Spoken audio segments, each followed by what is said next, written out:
প্রিয় শিক্ষার্থী বন্ধুরা আসসালামু আলাইকুম। অ্যাকাউন্টিং ক্লাসে স্বাগত জানাচ্ছি। আমি সোলেনা। আজ আমি আবারও আপনাদের সামনে হাজির হয়েছি নতুন একটি ভিডিও নিয়ে। আমরা আজকের ভিডিওর বিষয় হলো প্রিন্সিপালস অফ অ্যাকাউন্টিংয়ের দ্য অ্যাকাউন্টিং প্রসেস এই অধ্যায় থেকে। আর যে প্রশ্নটি সমাধান করব সেটি ন্যাশনাল ইউনিভার্সিটি অনার্স অ্যাকাউন্টিং ডিপার্টমেন্টে 2018 সালে এসেছিল, আর এটি ছিল 5 নম্বর প্রশ্ন। তো চলুন আগে আমরা প্রশ্নটি পড়ে নিই। The following transaction are obtained from the books of Sagar Saikat for the month of December 2024। এরপর দেখেন কিছু লেনদেন দেওয়া আছে, আর নিশ্চয়ই দেখেন রিকোয়ার্ডে বলা হয়েছে record the entries into general journal, তার মানে জেনারেল জার্নাল করতে বলা হয়েছে। আর দেখেন বলা হয়েছে এক্সপ্লেনেশন ইজ নট রিকোয়ার্ড, তার মানে ব্যাখ্যা দেওয়া লাগবে না।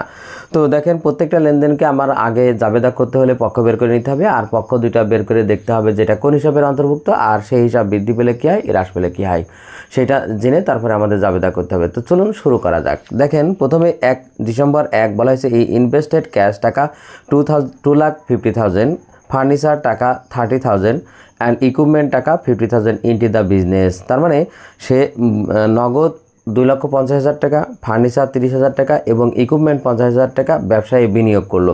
তার মানে এইগুলো নিয়ে ব্যবসা শুরু করা হলো। তাহলে আমাদের পক্ষ বের করতে হলে নিজের কাছে প্রশ্ন করতে হবে ঠিক এইভাবে, কি কি নিয়ে ব্যবসা শুরু করা হলো, ক্যাশ, ফার্নিচার আর ইকুইপমেন্ট। তাহলে এইগুলো পক্ষ, আর এইগুলো সব মিলিয়ে কে নিয়ে আসছে, মালিক। আর মালিক যেটা কারবারে নিয়ে আসে তার নাম কি, ক্যাপিটাল। তাহলে আরেকটি পক্ষ হলো ক্যাপিটাল। তাহলে এই পক্ষগুলো দেখেন আমরা আগে লিখে নিই। প্রথমে এখানে আমাদের লিখতে হবে ডিসেম্বর 1। প্রথমে আমরা ক্যাশ নিয়ে আসছি, তাহলে ক্যাশ একটি পক্ষ।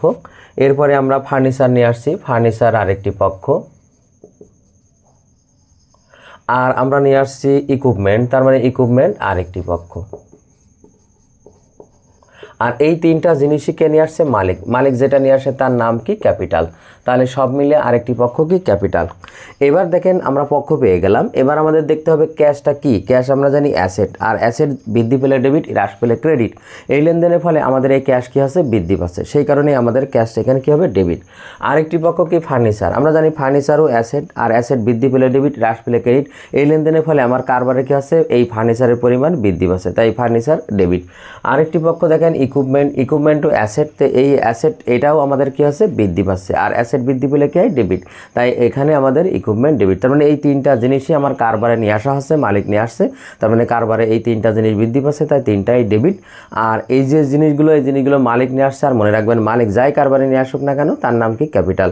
তাহলে ক্যাপিটালের পরিমাণও বৃদ্ধি পাচ্ছে, আর আমরা জানি ক্যাপিটাল বৃদ্ধি পেলে কী হয়, ক্রেডিট। তাই এখানে আমাদের ক্যাপিটাল ক্রেডিট।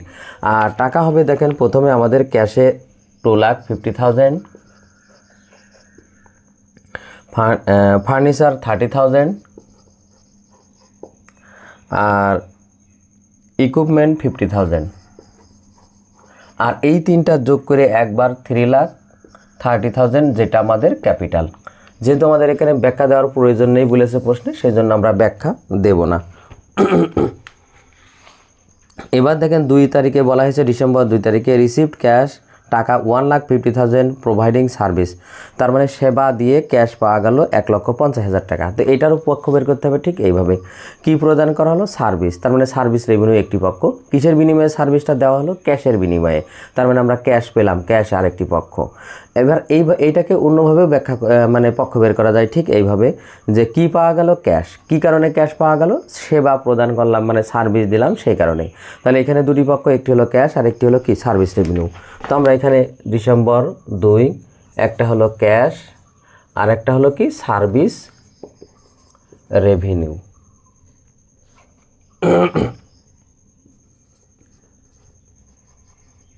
তো এখানে দেখেন ক্যাশ আমাদের কি, অ্যাসেট। আর এই লেনদেনের ফলে আমাদের এই অ্যাসেট বৃদ্ধি পাচ্ছে, আর আমরা জানি অ্যাসেট বৃদ্ধি পেলে কী হয়, ডেবিট। তার মানে যেহেতু আমরা ক্যাশ পাচ্ছি সেবা দিয়ে, তাহলে আমাদের কারবারে কী আছে, ক্যাশ ইনক্রিজ আছে, সেই কারণে ক্যাশ ডেবিট। আরেকটি পক্ষ কি, সার্ভিস রেভিনিউ। সার্ভিস রেভিনিউ আমাদের কি, আয়। আর আমরা জানি আয় বৃদ্ধি পেলে ক্রেডিট, হ্রাস পেলে আয় বৃদ্ধি পেলে ক্রেডিট, হ্রাস পেলে ডেবিট। এই লেনদেনের ফলে আমাদের সার্ভিস রেভিনিউ নামক একটা আয় বৃদ্ধি পাচ্ছে, সেই কারণে আমাদের এখানে সার্ভিস রেভিনিউ কী হবে, ক্রেডিট হবে। তো আমরা এখানে সার্ভিস রেভিনিউ ক্রেডিট করলাম। তো আমাদের এখানে দেখেন ক্যাশ কত, 1,50,000, সার্ভিস রেভিনিউ আমাদের 1,50,000। 2 তারিখের পরে দেখেন এবার 10 তারিখে বলা হয়েছে purchase office supplies for cash টাকা 20,000। অ্যান্ড অন অ্যাকাউন্ট টাকা 15,000। তার মানে সাপ্লাইজ ক্রয় করা হলো 20,000 টাকা নগদে এবং 15,000 টাকা ধারে। তার মানে কি ক্রয় করা হলো, পক্ষ বের করতে হবে সাপ্লাইজ। তাহলে সাপ্লাইজ একটি পক্ষ, সাপ্লাইজটা কিসের মাধ্যমে ক্রয় করা হলো, নগদে, তার মানে ক্যাশ একটি পক্ষ। আর বাকি মানে বাকিতে 15,000 টাকা, তার মানে বাকি মানে যার কাছ থেকে আমরা ক্রয় করলাম সে আমাদের কাছে টাকা পাবে। মনে রাখবেন ক্রয়ের ফলে যদি কেউ আমাদের কাছে টাকা পেয়ে থাকে তাকে অ্যাকাউন্টস পেবল বলা হয়। তাহলে আরেকটি পক্ষ হলো অ্যাকাউন্টস পেবল। তাহলে আমরা এখানে 10 তারিখ দিয়ে আমরা লিখব, প্রথমে আমরা ক্রয় করছি কি অফিস সাপ্লাইজ, তার মানে অফিস সাপ্লাইজ একটি পক্ষ। অফিস সাপ্লাইজটা ক্রয় করা হলো কি ক্যাশে, আর অফিস সাপ্লাইজটা ক্রয় করা হলো কিসে, অ্যাকাউন্টস পেবল মানে ধারে, কিছু নগদে আর কিছু ধারে। এবার দেখেন অফিস সাপ্লাইজ আমরা জানি সম্পদ, আর সম্পদ বৃদ্ধি পেলে ডেবিট, হ্রাস পেলে ক্রেডিট। এই লেনদেনের ফলে যেহেতু আমরা অফিস সাপ্লাইজ ক্রয় করছি তাই আমাদের অফিস সাপ্লাইজ বৃদ্ধি পাচ্ছে, তাই ডেবিট। তো এখানে দেখেন অফিস সাপ্লাইজ আমরা ক্রয় করেছি নগদে 20,000 আর ধারে 15,000। আমরা একবারে অফিস সাপ্লাইজ ডেবিট করব, যেটা আমাদের সম্পদ বৃদ্ধি পাচ্ছে। তাহলে টাকা হবে এখানে কত, 35,000। আর ক্যাশে ক্রয় করছি আমরা যেটা, সেটা ক্যাশ ক্রেডিট, তার মানে আমাদের ক্যাশ হ্রাস পাচ্ছে। যেহেতু মনে রাখবেন ক্যাশে যখন আমরা কোনো কিছু ক্রয় করছি মানে তাকে আমরা ক্যাশ পেমেন্ট করছি। আর ক্যাশ কি, এটা সম্পদ, অ্যাসেট। আর অ্যাসেট বৃদ্ধি পেলে ডেবিট, হ্রাস পেলে ক্রেডিট। যেহেতু আমরা ক্যাশ কাউকে দিয়ে দিচ্ছি তার মানে আমাদের কারবার থেকে ক্যাশ কী আছে, হ্রাস পাচ্ছে। তাই এখানে ক্যাশ ক্রেডিট টাকা হবে 20,000।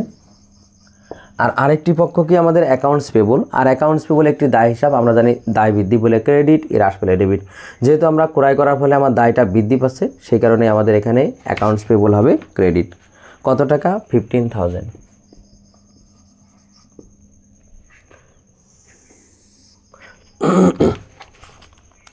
10 তারিখের পরে দেখেন 15 তারিখে বলা হয়েছে যে সার্ভিস প্রোভাইডেড অন অ্যাকাউন্ট, মানে ধারে সেবা প্রদান করা হলো। তাহলে কি প্রদান করা হলো, সার্ভিস, তার মানে সার্ভিস রেভিনিউ একটি পক্ষ। সার্ভিসটা কিসের মাধ্যমে প্রদান করা হলো, ধারে, তার মানে আমরা তার কাছে টাকা পাবো। আর মনে রাখবেন সেবা প্রদানের মাধ্যমে অথবা বিক্রয়ের মাধ্যমে যদি আমরা কারো কাছে টাকা পেয়ে থাকি তাকে অ্যাকাউন্ট রিসিভেবল বলা হয়।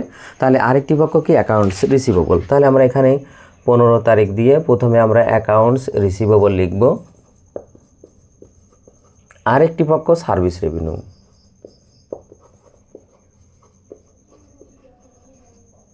তো দেখেন অ্যাকাউন্ট রিসিভেবল আমাদের অ্যাসেট, আর অ্যাসেট বৃদ্ধি পেলে ডেবিট, হ্রাস পেলে ক্রেডিট।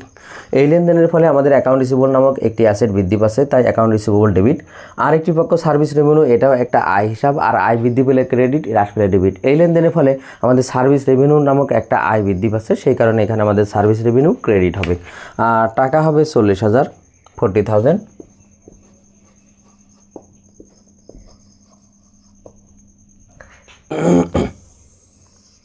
15 তারিখের পরে দেখেন আমাদের 20 তারিখে বলা হয়েছে পে টু অ্যাকাউন্টস পেবল টাকা 10,000, তার মানে অ্যাকাউন্টস পেবলকে 10,000 টাকা পরিশোধ করা হলো।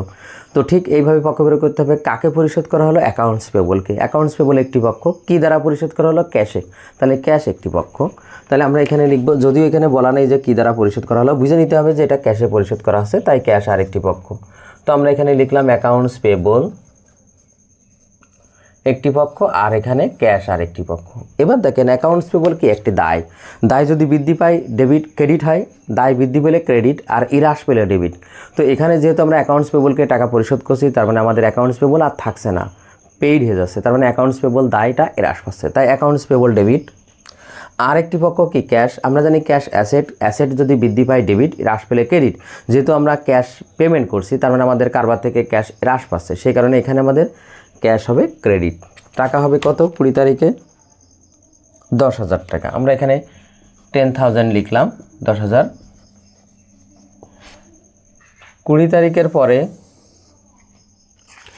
দেখেন 20 তারিখের পরে আমাদের এরপরে আছে 25 তারিখ পেইড স্যালারিজ টু এমপ্লয়িজ, তার মানে কি, কর্মচারীদেরকে বেতন পরিশোধ করা হলো। কি পরিশোধ করা হলো, বেতন, তার মানে স্যালারিজ একটি পক্ষ। আর কিসের দ্বারা স্যালারিজ পরিশোধ করা হলো এখানে বলা নেই, তার মানে বুঝে নিতে হবে যে এটা ক্যাশে পরিশোধ করা হলো।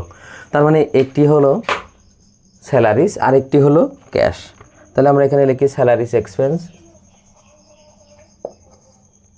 স্যালারিজ এক্সপেন্স একটি পক্ষ, আর একটি পক্ষ হলো ক্যাশ। তো স্যালারিজ এক্সপেন্স খরচ আমরা জানি খরচ বৃদ্ধি পেলে ডেবিট, হ্রাস পেলে ক্রেডিট। এই লেনদেনের ফলে আমাদের স্যালারিজ এক্সপেন্স নামক যে খরচটা আছে সেটা বৃদ্ধি পাচ্ছে, তাই আমাদের এখানে স্যালারিজ এক্সপেন্স ডেবিট হবে। আর স্যালারিজ এক্সপেন্সটা আমরা কিসের মাধ্যমে পরিশোধ করছি? ক্যাশে। তার মানে আমার কারবার থেকে ক্যাশ চলে যাচ্ছে, আর আমরা জানি ক্যাশ চলে যাচ্ছে মানে ক্যাশ হ্রাস পাচ্ছে। তো ক্যাশ যদি হ্রাস পায় তাহলে কী হবে? যেহেতু এটা সম্পদ হ্রাস পেলে কী হয়? ক্রেডিট। তাই এখানে ক্যাশ ক্রেডিট হবে, আর টাকা হবে আমাদের 30,000।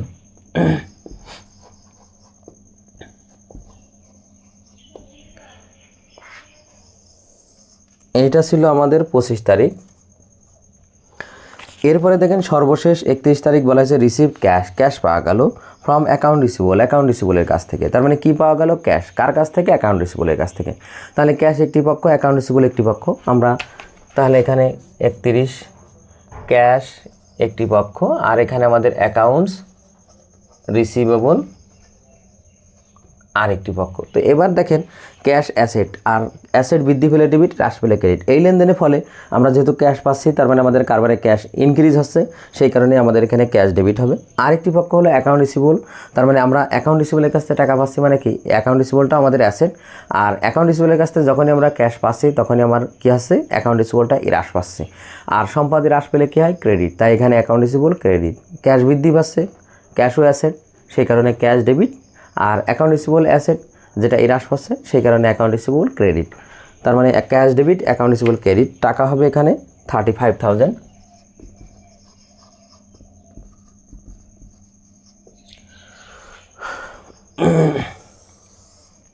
তো এইটাই ছিল আমাদের আজকের অঙ্ক। তো ছাত্রছাত্রী বন্ধুরা, আজ এ পর্যন্তই।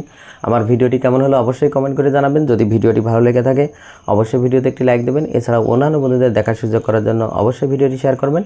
আর আমার চ্যানেলে আপনি নতুন হয়ে থাকলে অবশ্যই চ্যানেলটি সাবস্ক্রাইব করে নেবেন। সবাইকে ভিডিওটি দেখার জন্য ধন্যবাদ। আল্লাহ হাফেজ।